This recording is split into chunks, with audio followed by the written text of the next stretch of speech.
Hello guys, bersama saya lagi dalam Alright Nope Channel. Ucapan terkini penggulungan daripada Datuk Seri Anwar Ibrahim dalam satu convention kerajaan perpaduan di negeri Perak sebentar tadi, sahabat-sahabat semua.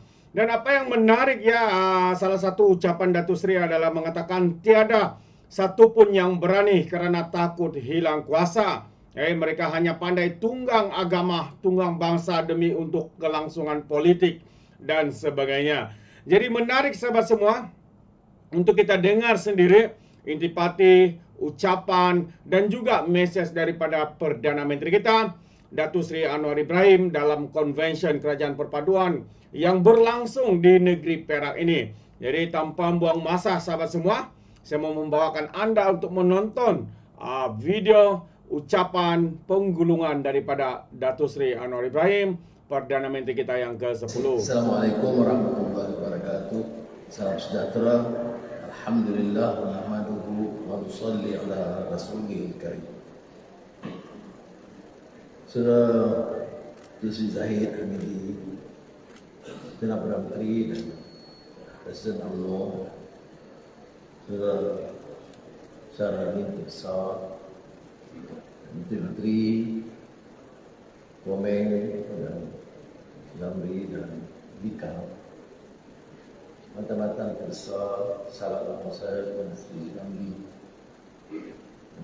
lain itu baru lagi, Presiden Nizar dari Lamri, pimpinan Perak termasuk Saudara Jahid, pimpinan UMNO Barisan Nasional dan Pakatan Harapan, rakan-rakan saya muliakan. Terima kasih dan tahniah kepada saudara-saudara. Ini adalah program pertama Konvensi Perpaduan Negara ini. Dalam halaman pengalaman ikut-ikut perjuangan politik, dia harus ada tokoh yang memecahkan tembok. Kesukaran, menghimpun dan arti kata yang lebih bermakna. Semua orang dapat jangka bahawa kerjasama kerajaan perpaduan madani di peringkat persekutuan sangat. Tapi masih ada yang mengandaikan bahawa kekuatan itu harus lebih kental di peringkat negeri dan bahagian lebih cabang daerah-daerah. Dan Saudara Syarani, walaupun saya tahu orangnya seringkali tegil,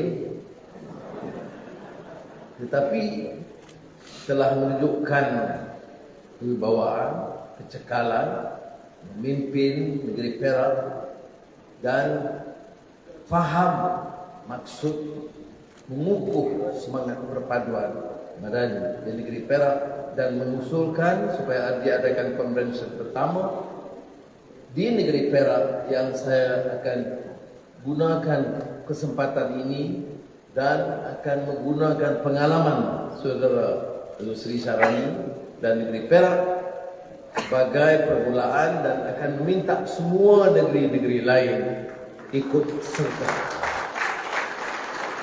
Sekali lagi Perak mencetus perubahan dan mencipta sejarah.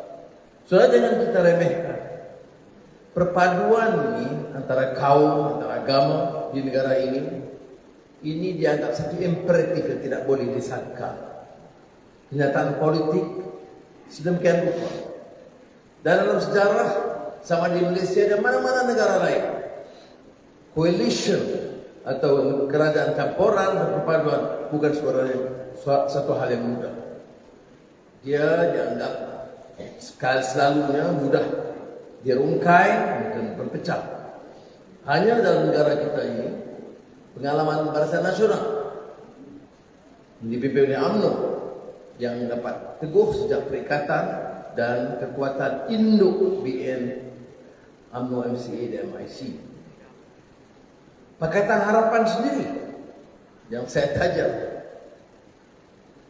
itu tidak dapat bertahan setelah PAS memilih untuk keluar. Sekarang dengan keadilan BEP dan amanah dapat lebih kukuh dan mantap.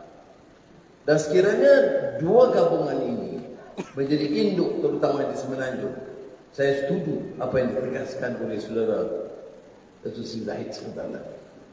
Ia akan menjadi kekuatan baru untuk dekad-dekad akan datang dan tidak mudah disangkal dan dirobohkan kekuatan itu. Dan kita juga bernasib baik. Rakan kita di Sarawak GPS merupakan rakan yang sangat setia dan komited untuk menjalin hubungan dan membina kekuatan. Sejak mereka bersama dengan Kerajaan Perpaduan, semua usaha dan langkah-langkah yang banyak itu bukan saja ditolak oleh pimpinan PH dan UMNO, tapi juga ditolak tegas oleh pimpinan GPS di Sarawak. GRS dan rakan-rakan sekutu di Sabah ikut tren yang sama, dan saya yakin dalam perbincangan saya dengan Datuk Seri Zahid dengan pimpinan dan Jemaah Menteri, kita tidak pernah anggap ini sebagai suatu masalah. Cuma diwar-warkan dengan persepsi untuk melemahkan. Kerana apalagi harapan dan kekuatan pembangkang selain memberikan harapan agar akan berlakunya perubahan. Sebaik saja terhakis harapan ini, orang-orang yang dijanji, orang-orang dan ahli parlimen yang yakin bahawa perubahan akan berlaku, bila tidak berlaku, maka seorang demi seorang akan meninggalkan parti mereka. Dan dengan penegasan Bahduli Yang Maha Mulia Di-Pertuan Agong malam tadi, nasihat pimpinan politik untuk terima kenyataan perpaduan mesti wujud dan harus kekal, dan sebaiknya parti-parti politik menumpukan perhatian, menjamin kestabilan, memacu pertumbuhan, menyelenggara negara dan menyelamatkan rakyat, dan biar bicara dan merancang perubahan setelah genap 5 tahun. Itu kenyataan terkini dari Yang Di-Pertuan Agong malam tadi. Dan saya percaya bahawa Yang Maha Mulia Tuan Sultan Johor yang menjadi Yang Di-Pertuan Agong mulai 31 bulan ini bukan saja akan menegaskan, tetapi diyakini umum akan pertahankan semangat yang sama. Maknanya kerajaan Perpaduan Madani ini harus tumpu sepenuhnya ke arah membangunkan negara, memacu pertumbuhan, dan kita punya minimum 4 tahun untuk membuktikan keupayaan kita, insyaAllah. Dan sementara itu, saya percaya dari tanda-tanda yang boleh diyakini. Ramai lagi ahli-ahli parlimen yang tertakis keyakinan mereka dan janji palsu dilakukan oleh Perikatan Nasional. Kerana apa isu dibangkitkan? Kerana tujuan dan matlamat sebuah atap. Walaupun saya dah jawab, atap ini bukan atap rendia, atap konkret.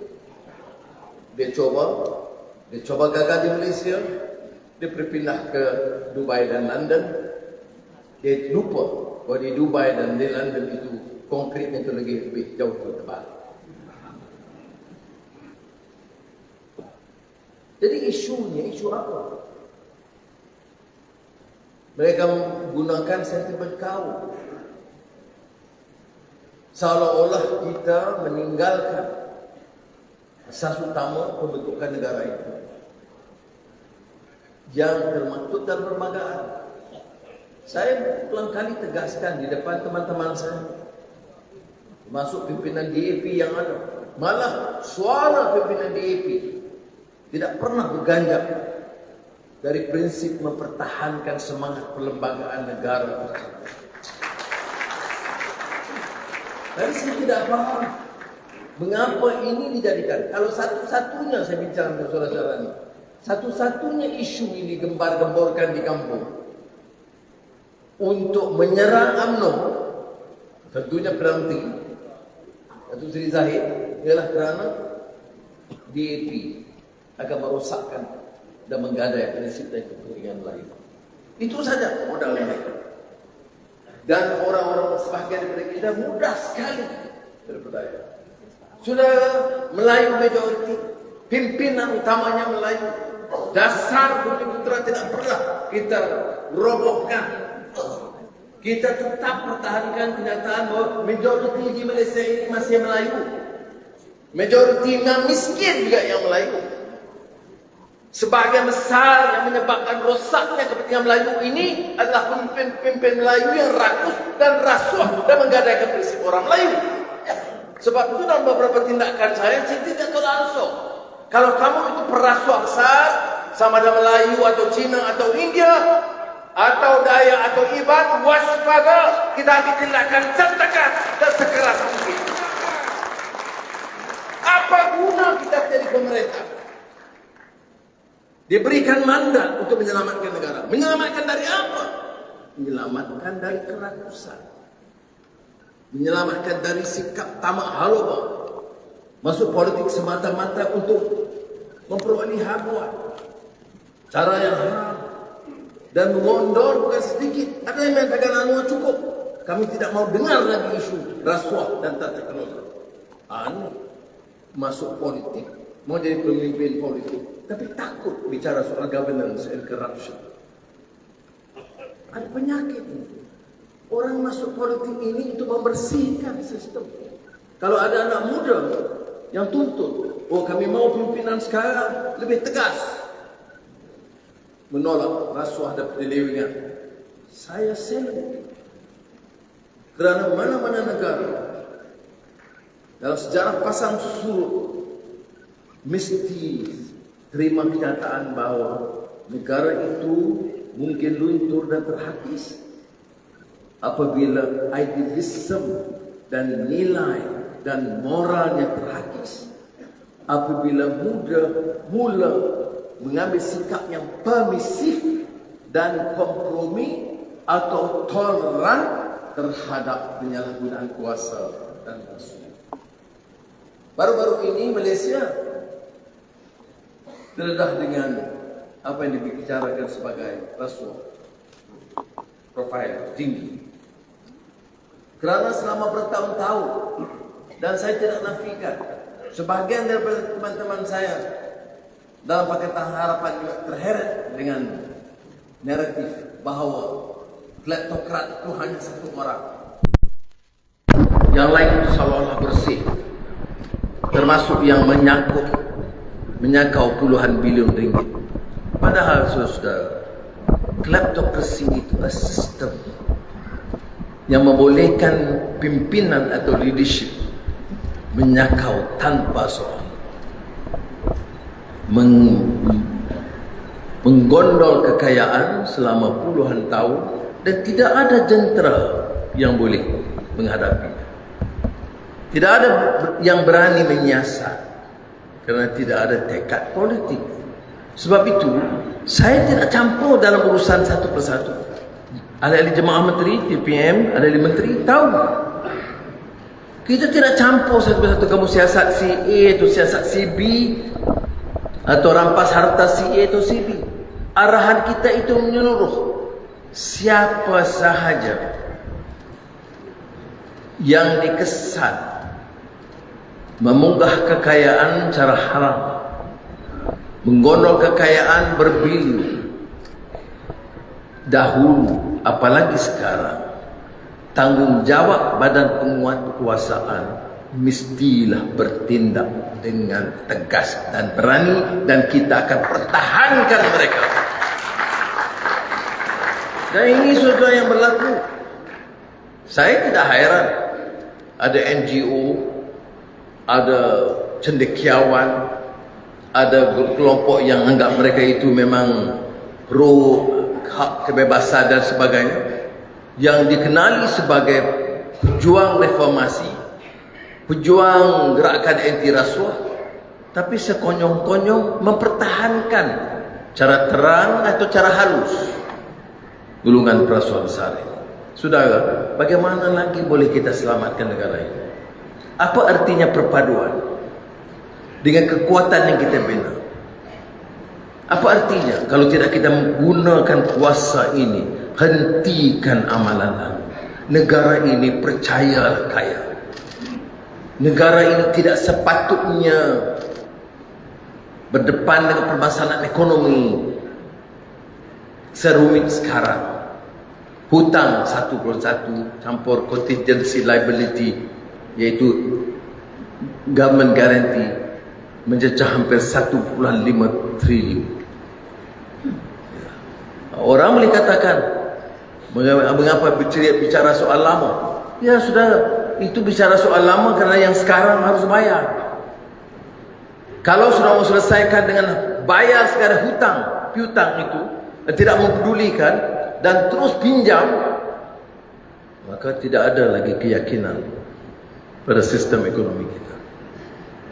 Ini menuntut kita mengurus ekonomi secara bertanggungjawab dan responsible economic policy and management. Not necessarily popular. Tapi kita kena ambil tindakan. Kita tak boleh korbankan pendidikan, kesihatan, perasaran asas rakyat yang miskin, yang saya sebut menoktahkan kemiskinan, baiki tandas-tandas sekolah. Dan tahun ini kita tumpu baiki perubahan rakyat yang dikendalikan oleh Pak Menteri di sini, baiki rumah-rumah polis dan tentera, rumah-rumah penjawat awam yang keadaannya sangat daif, tidak sesuai diduduki oleh mana-mana orang.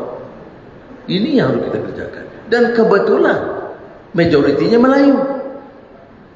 Tetapi kita tidak jadikan ini sebagai agenda Melayu semata-mata. Agenda Malaysia, agenda rakyat. Seperti mana baiki tandas, 8.600 lebih sekolah-sekolah yang punya tandas yang sangat buruk dan daif untuk anak-anak dan cucu kita belajar. Di negara yang begini hebat, tetapi tandasnya itu tidak boleh digunakan oleh anak-anak kita. Sekolah mana? Majoriti sekolah kebangsaan. Sebahagian kecil sekolah Cina dan banyak juga sekolah-sekolah Tamil. Dan kita selesaikan semua. Pendekatan kita bukan pendekatan kaum, tetapi majoriti memperoleh manfaat ada orang Melayu. Bulan depan buah pengusi Datuk Seri Zahid, pengusi induk Kongres Ekonomi Bumiputera, dia telah mengumpulkan kekuatan dari kerajaan, dari JLC, dari swasta. Dan saya minta supaya diundang juga menteri-menteri bukan Melayu. Untuk apa? Untuk menganjurkan Kongres Ekonomi Bumiputera. Saya mau dengan Malaysia baru ini, Malaysia Madani, masalah Tamil, masalah India, masalah kita, masalah Cina, masalah kita, masalah Iban dan Dayak, masalah kita. Dan masalah Bumiputera itu juga masalah Bumiputera dan masalah Cina dan India di Malaysia. Mesti tangani dengan bijaksana dan mesti jadikan agenda ini agenda bersama dengan menekankan beberapa pendekatan baru. Mesti ada agenda membantu Bumiputera berkesan, dan satu yang agak aspek yang ada kelainan yang unik. Kongres ini Kongres Bumiputera. Kongres ini akan menilai proyek-proyek yang dijalankan, memperkenalkan beberapa program baru dengan pendekatan baru. Tapi Kongres ini juga akan mengenal pasti beberapa aspek masalah yang dihadapi oleh bukan Bumiputera, orang Cina, terutamanya orang India di Malaysia. Saudara, ini pendekatan baru dan kita dalam Barisan Nasional, UMNO terutamanya, Pakatan Harapan, termasuk Keadilan dan Amanah, mesti berani berdepan dengan masalah ini, bahawa penyelesaian ini akan jauh lebih baik daripada Kongres sebelum itu. Tapi ini naratif baru. Dia menimbulkan pelbagai permasalahan yang dibangkitkan. Terkait dengan soal itu, kita sebut baru-baru ini isu yang juga hangat, yaitu soal sistem prasaraan. Saya kata 12 tahun pejabat awam bekerja. Tidak ada penilaian, tidak ada komitmen untuk memperbaiki kadar upah dan gaji mereka.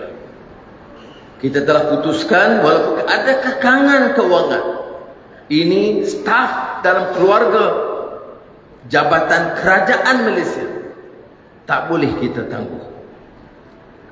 Dengan kos sara hidup, dengan gaji yang tak naik, yang tidak ada gaji semula selama 12 tahun, kerajaan bertanggungjawab untuk menilai dan menaikkan mengikut keupayaan kita dengan hutang yang besar, tetapi harus ada komitmen untuk meningkatkan kadar upah penjawat awam di negara kita. Tetapi kita kena faham juga, ya. Tentunya tidak harus terlalu tinggi kerana akan membebankan ekonomi negara. Dan skimnya juga harus diubah sesuai. Sekarang 1 tahun bayaran pencen mencecah 30 bilion, dalam 20 tahun mencecah 120 bilion ringgit, dan tidak ada kerajaan yang mampu bayar pencen. Popular? Tidak popular. Harus dilakukan? Ya. Kalau tidak dilakukan perubahan, maka kerajaan bertanggungjawab? Kerajaan tidak bertanggungjawab. Semua apakah ini dilakukan oleh negara? Ya. Kebanyakan negara-negara membangun sudah pun menghentikan skim pencen. Apakah kita boleh berhentikan pencen yang ada sekarang? Tak mungkin, kerana ini janji dan peruntukan dalam perlembagaan. Maka ada perubahan untuk mengelakkan negara muflis. Maka ada penyesuaian. Apakah gaji mereka akan kurang? Tidak. Apakah ganjaran mereka akan kurang? Tidak. Skim berubah. Apakah mereka ini pekerja kontrak atau tetap? Pekerja tetap. Tapi penjelasan teliti akan harus dibuat. Dan ini tanggungjawab kita bersama. Kita ada pilihan. Boleh terus dengan pencen, kerana generasi akan datang akan hadapi masalah. Itu sikap yang tidak bertanggungjawab. Seorang bapa yang berhutang sesuka hati, punya tanggungan yang besar dan serah pada anak-anak, kamu selesaikan. Saya tidak mahu begitu.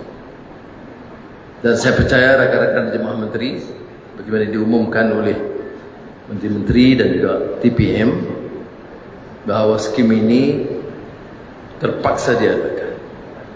Ada pembangkang nak gunakan, dia lupa. Dia juga dalam jemaah menteri, dia juga telah luluskan sebelum ini, bukan baru. Sudah puluhan tahun dikaji. Saya ingat masa 90-an dulu sudah dikaji. Mesti ada rancangan baru untuk menghentikan pension, sistem pension, kerana negara akan muflis. Tapi tidak ada yang mempunyai kekuatan dan tekad politik untuk buat.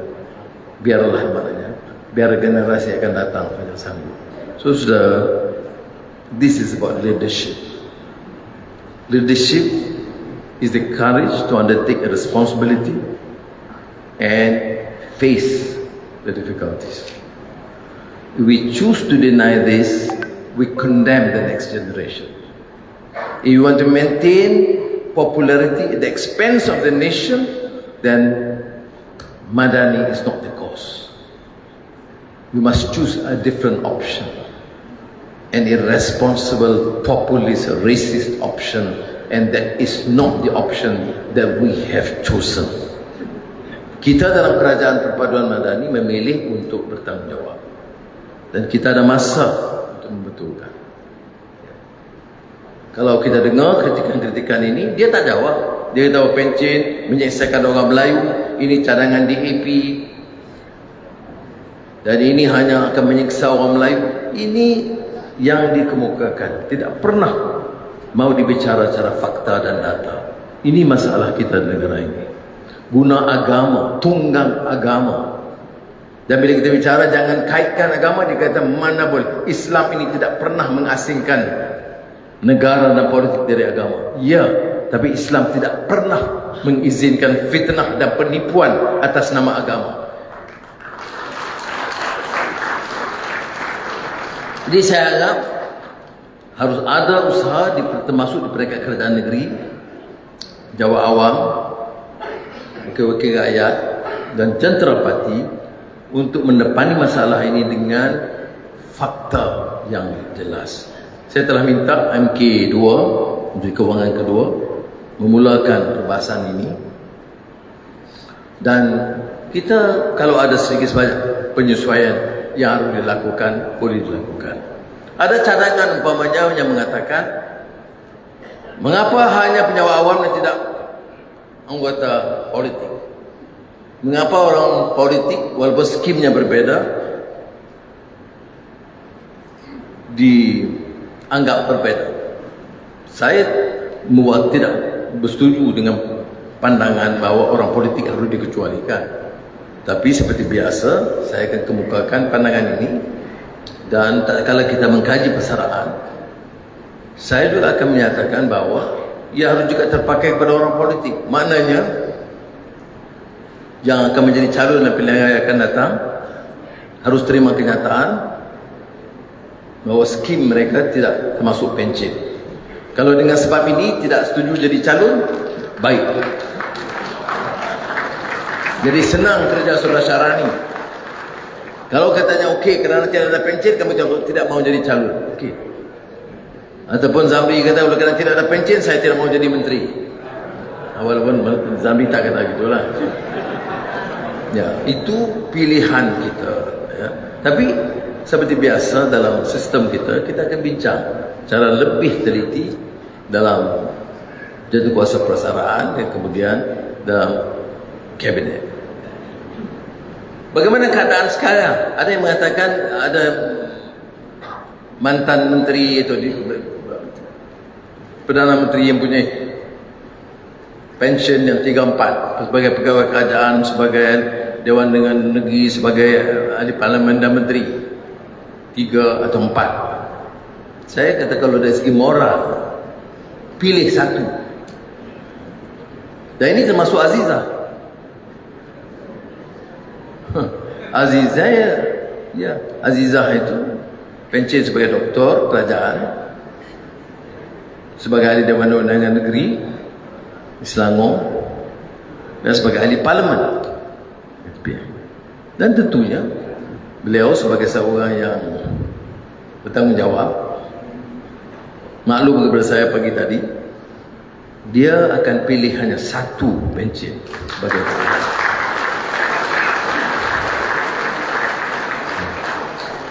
jadi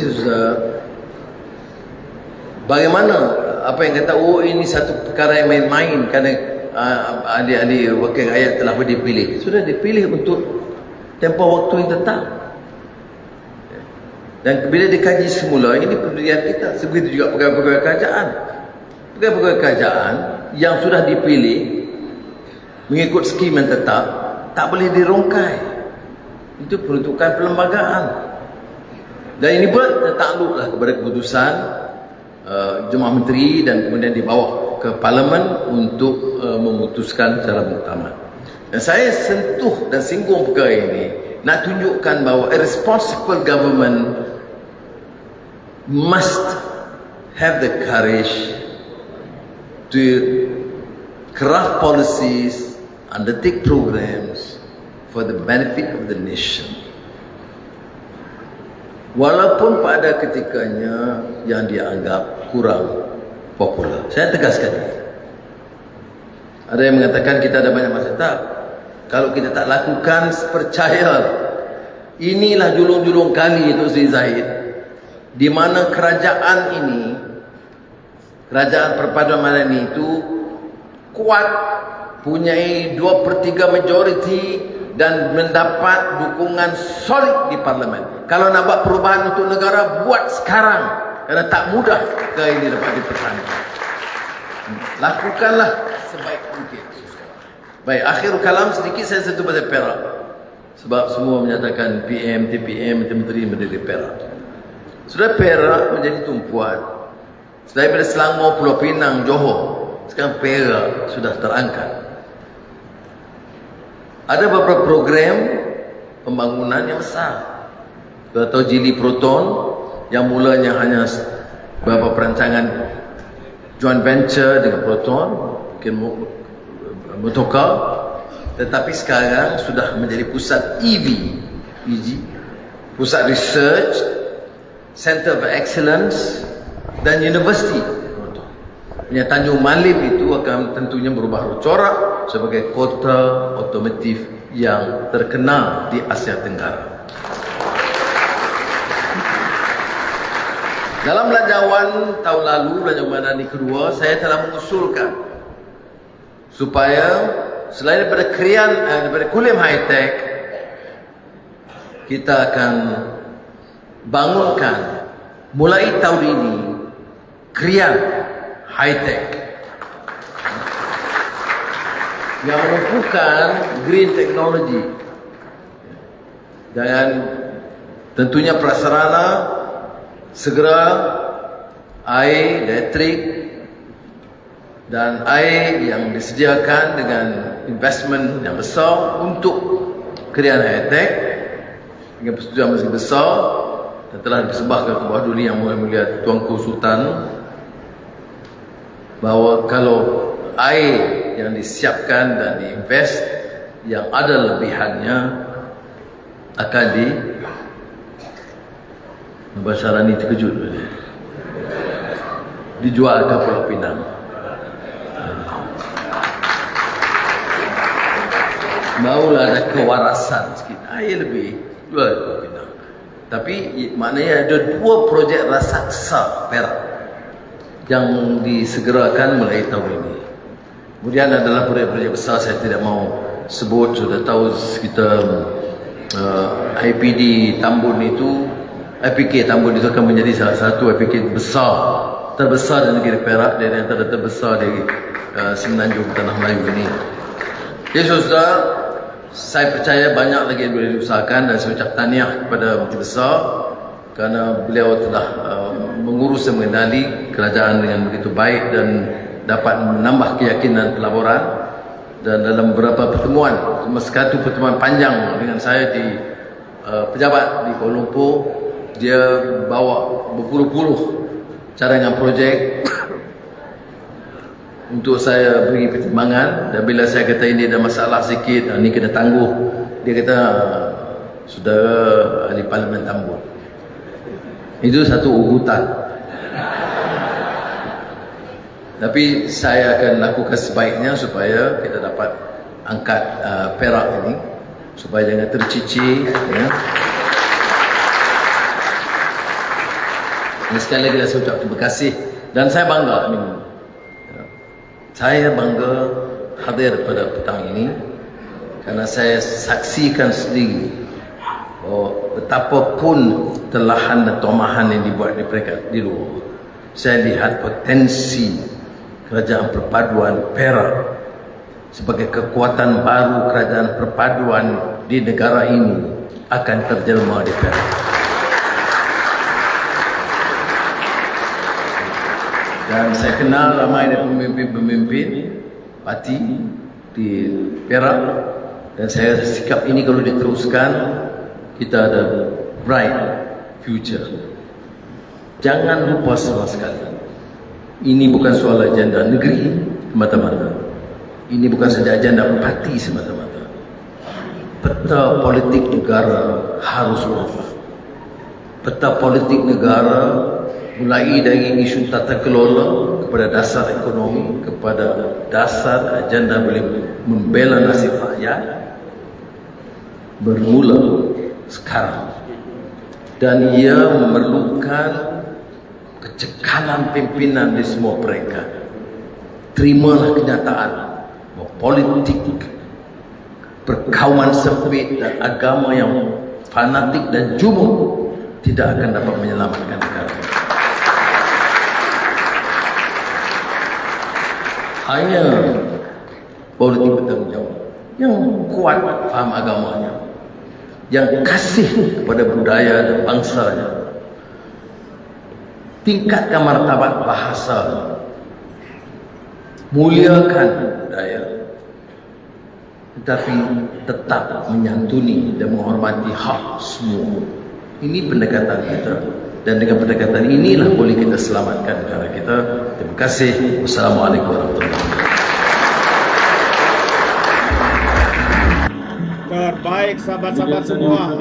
Itu dia ucapan daripada Datuk Seri Anwar Ibrahim yang begitu padu, begitu mantap sekali. Pelbagai aspek ya turut disentuh ya dalam ucapan ini. Jadi kita mengharapkan ya seperti mana kenyataan Datuk Seri Anwar Ibrahim, landscape politik negara harus berubah ya seperti mana yang berlaku hari ini. Namun kita nampak pihak pembangkang ya masih menggunakan pelbagai aspek menunggang agama bangsa demi untuk tujuan politik sempit, politik perkauman ya yang boleh pada pandangan saya boleh mengganggu gugat keharmonian negara kita. Jadi dengan sikap berani berubah seperti yang dilakukan oleh Perdana Menteri kita ini, saya percaya lambat laun rakyat akan melihat hasil daripada apa yang sedang diusahakan oleh kerajaan hari ini. Jadi kita ucapkan terima kasih kepada Perdana Menteri. Semoga kerajaan perpaduan Malaysia Madani ini ya dapat mengangkat sekali lagi martabat nama negara kita Malaysia yang tercinta. Apa pandangan anda sahabat-sahabat semua? Anda boleh berikan komen dalam ruangan komen, tapi ingat komen dengan cara berhemah. Terima kasih, izinkan saya untuk mengundurkan diri. Dan seperti biasa, peribahasa mengatakan, tak apa pun kangkap, 2 tahun keinginan. Dalam bahasa Melayunya, tepuk dada, tanya selera. Sekian jadi daripada Alright Nampak Channel, kita berjumpa lagi. Bye-bye.